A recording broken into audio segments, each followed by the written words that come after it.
considering this, I presume, is a slightly newer generation of leaders who are listening in, we may not all remember that after the 2008 financial crisis, many of the world's leading business schools for about, I don't know, 30 minutes were flirting with the idea that to go to a great business school or to be a great business leader and entrepreneur would also be endowed with this concept of a professional liability.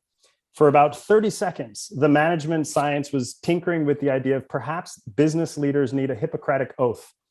Ironically, if you get an MBA from a leading business school, you have no professional liability.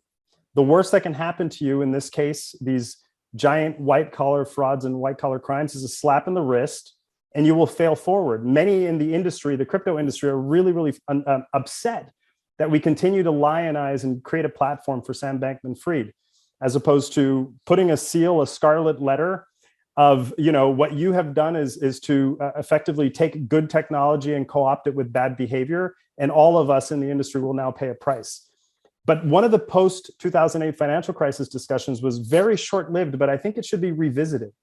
This idea of baking into management science an individual liability that supersedes your corporation. It's called skin in the game. In Nassim Taleb's thinking, Black Swan, Anti-Fragile, for the 1,000 days before Thanksgiving, every turkey is happy. And then it's Thursday. And so I do think this idea of it's known as a moral hazard, the technical terminology, is risk-taking without bearing the consequences of your risks, and native in the environment of a platform like FTX, very much like we saw with Theranos and very much like we saw with these other so-called unicorns hiding in, masquerading as technology platforms or novel companies with durable business models, was some degree of risks of opportunity, but also an enormous degree of moral hazard in which the business leaders and the billionaires and the entrepreneurs and others were taking risks, but ultimately not necessarily bearing the consequences of those risks.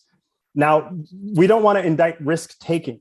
What we want to indict, and I think what matters from an ethical business leadership vantage point, is for people to have a sense of the consequence of the decisions that they make on others, on markets, on consumers.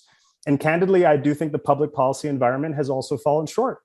Observing risks and doing nothing about it, observing novel industries emerging near shore or offshore from the United States and not allowing them to become regulated in the normal perimeter of finance, I think is equally a public indictment as well.